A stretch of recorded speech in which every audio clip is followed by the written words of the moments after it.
It is now the birthplace of a president and traditionally has been the home of royal scholars. Paradoxically, New Haven also has a blue-collar past that forged the arms which we have a right to bear. While times were good, those distinct populations appeared to live in harmony. However, the industrial decline threatened the urban center and magnified the differences between the ever-fortunate and increasingly impoverished.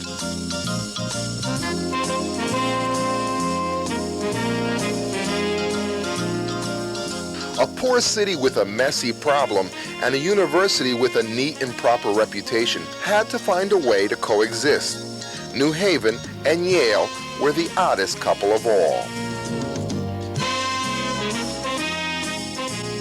The city lost much of its tax base and requested that the powerful institution help to right the ship they're both on.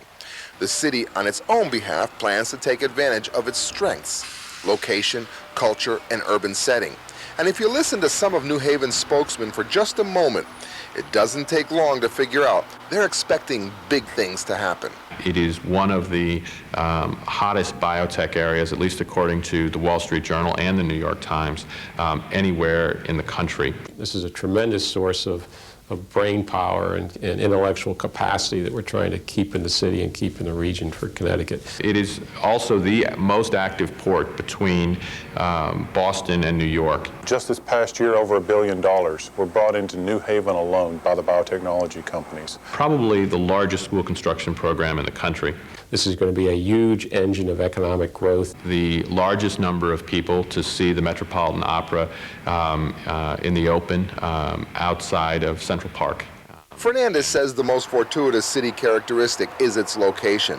Location makes New Haven a natural transportation hub, which includes the intersection of interstates, a new train station, an airport, and a proposed expanded port that will accept everything from jet fuel to large shipping containers. By bringing items into the port, particularly the heavy items, bulk and break bulk items that we bring into our port, those are all trucks that are not on 95, and that helps just, I think, everybody's day be a better day, but it also helps the economy. In addition, officials say numerous colleges and cultural sites provide more art and culture per capita than any other municipality in New England. This translates to thousands of visitors and millions in tourist dollars. But Fernandez says the key to New Haven's renaissance is Yale's joint ventures with the biotech industry. Over the last 12 months, New Haven biotech firms located here, have raised over $1.1 billion in cash through both venture capital and the markets. So that is a tremendous growth area. Out of Yale Science, we are now spinning off a half a dozen companies every single year. The university receives $300 million in research funds every year to work on projects such as the Human Genome Project and to work in the cutting edge of creating drugs and cures for human diseases.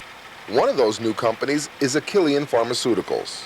We're developing some of the technologies that came out of Yale University and products.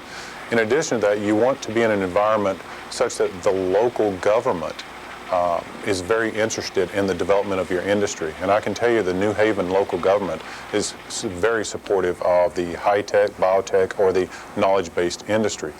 In addition, the governor has made a commitment to the development of this industry. We have assets related to the development of pharmaceutical products to treat hepatitis B, HIV, and we have to take those, what we call lead products, take them through the preclinical, clinical evaluations, and hopefully one day take them on to commercialization as a product.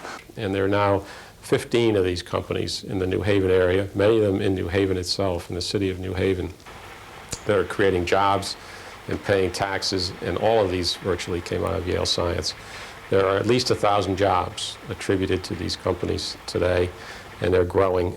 Growing almost literally and geographically from either end of Yale University.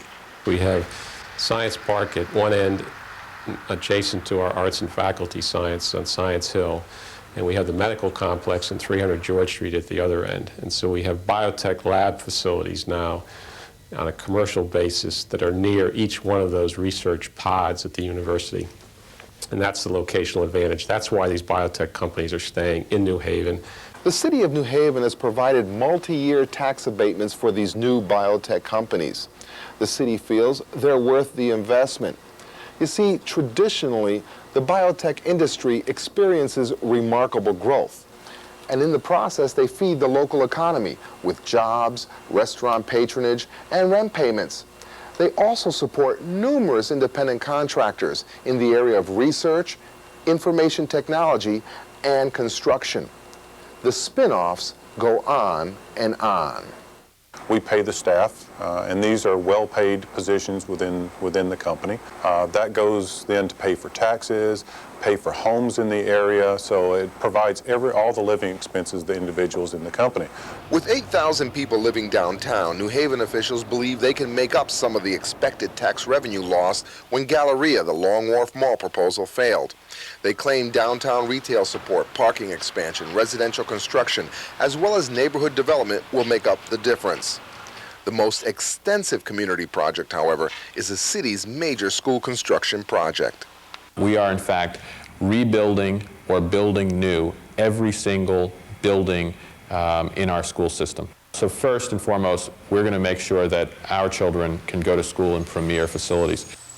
A byproduct of the new school's construction project is that contractually, the city will be able to privatize the educational system. Officials believe competition will increase test scores and student accomplishments. As for those other students in town, Yale says they have begun to use alumni resources to encourage Yale student entrepreneurial growth in New Haven. These students they're oftentimes, they work late at night in little cubby holes that we save for them up on Broadway over the retail space.